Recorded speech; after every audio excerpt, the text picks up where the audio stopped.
Imagine sitting at home in 1978, watching one of America's most popular dating shows. Three bachelors are competing for the attention of one woman. The audience is laughing, the host is joking, and everything seems completely normal. But hidden among the contestants is a man with a terrifying secret. A secret that wouldn't be uncovered until years later. That man was Rodney Alcala. In 1978, Alcala appeared as Bachelor Number 1 on the hit television show The Dating Game. Host Jim Lang introduced him as a successful photographer who enjoyed skydiving and motorcycle riding in his spare time. On the surface, he seemed charming, confident, and charismatic. Throughout the show, he joked with the Bachelorette, answered every question with confidence, and quickly became the audience favorite. Bachelor Number 1. Yes. What's your best time? The best time is at nighttime. Why do you say that? Because that's the only time there is. By the end of the episode, the contestant, Cheryl Bradshaw, chose Rodney Alcala as her date. The audience applauded as the two walked off stage together. To everyone watching at home, it looked like the beginning of a normal television romance. But backstage, everything changed. The moment Cheryl met Alcala face to face, something didn't feel right. She later described him as strange, unsettling, and incredibly creepy. Trusting her instincts, she called the show's producers the next day and canceled the date. She simply wasn't comfortable being around him. At the time, nobody understood just how important that decision would become. Years later, investigators uncovered the horrifying truth. Rodney Alcala wasn't just a charming television contestant, he was a serial killer. Before appearing on The Dating Game, he had already been convicted of a sex offense and was in the middle of a murder spree. Over the following years, authorities connected him to 7 murders committed between 1971 and 1979. Investigators have since suggested the true number of victims could be more than 100, although that number has never been confirmed. Looking back at the episode today is incredibly unsettling. Every smile, every joke, and every answer feels completely different once you know who he really was. Millions of people watched him on national television, yet nobody realized they were looking at one of America's most notorious serial killers. Rodney Alcala was eventually convicted and sentenced to death. He remained in prison until his death in 2021 at the age of 77. Today, his appearance on The Dating Game is remembered as one of the most disturbing moments in television history, not because anything frightening happened during the broadcast itself, but because a killer managed to hide in plain sight in front of an entire nation.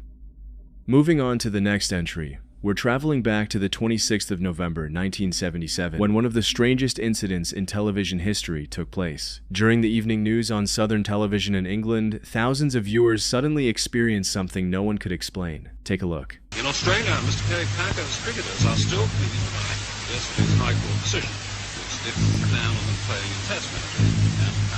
This is the voice of our years. You have seen us as lights in the shadows.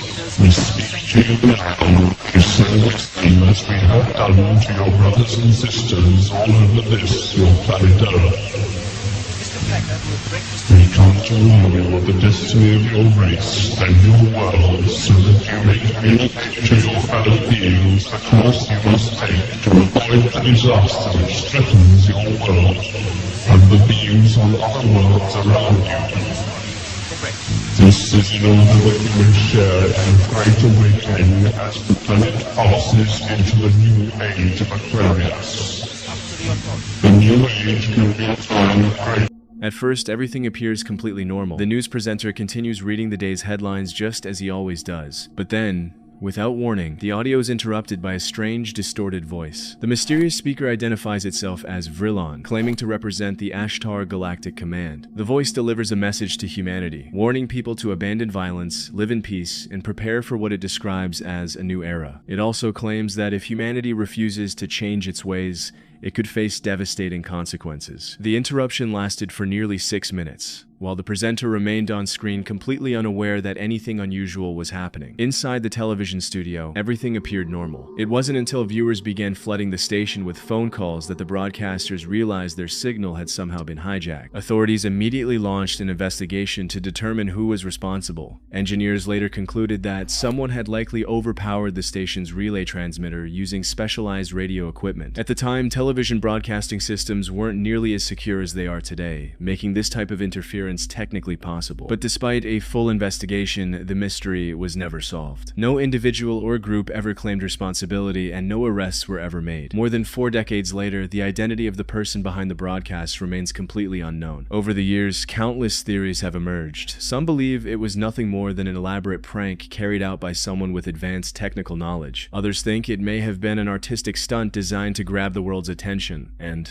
of course, there are those who still believe the voice was exactly what it claimed to be. Whatever the truth may be, the Southern television broadcast interruption remains one of the most mysterious and unexplained television incidents ever recorded. For 6 unforgettable minutes, thousands of ordinary people watched the evening news, only to hear a message that was never meant to be broadcast. This is the voice of Allah.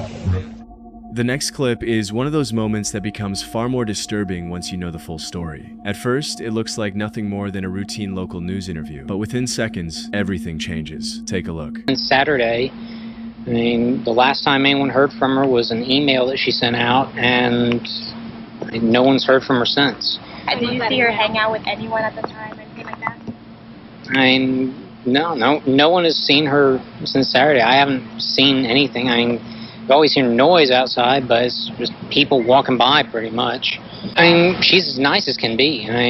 Very personable, very much a people person. Do you know any enemies she might have had, somebody that might want to hurt her? No, we don't know where she is. The only thing we can think is that maybe. The man being interviewed was Stephen McDaniel, a 25-year-old law student who lived in the same apartment complex as Lauren Giddings, another law student. Lauren had recently been reported missing after friends became concerned when she suddenly stopped answering calls and failed to show up for important events. As police searched for clues, local news crews arrived at the apartment complex to interview Lauren's neighbors. Stephen McDaniel appeared calm and cooperative. He told reporters he was shocked by Lauren's disappearance and hoped she would be found safe. Nothing about the interview seemed unusual, but then everything changed. While the cameras were still rolling, the reporter received breaking information and casually mentioned that investigators had just discovered a body near the apartment complex. The moment Stephen McDaniel heard those words, his expression completely changed. He froze.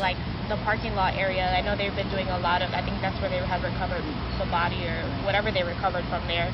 Body? Had you seen anything there? Had you seen anything there? We don't know if this is the same person. You know what I mean? Like, they took out a body there earlier. We don't know if it's the same person or not. So that's how we're trying to ask people if they know who lived there. Are you okay, sir? I think I need to sit down. Okay.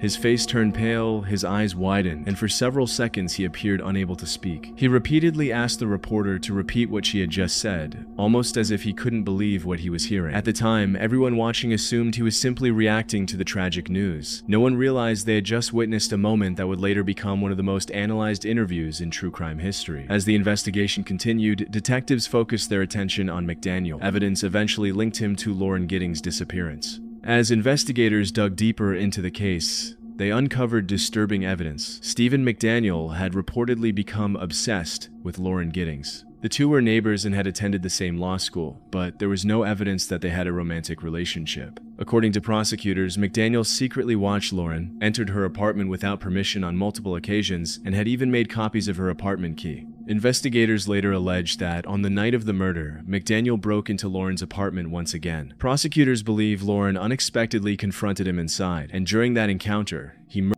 her before attempting to conceal the crime. When detectives searched McDaniel's apartment, they discovered evidence linking him to the killing, including computer searches, surveillance of Lauren, and forensic evidence that helped build the case against him. Faced with overwhelming evidence, McDaniel pleaded guilty in 2014, avoiding the death penalty in exchange for a sentence of life in prison without the possibility of parole.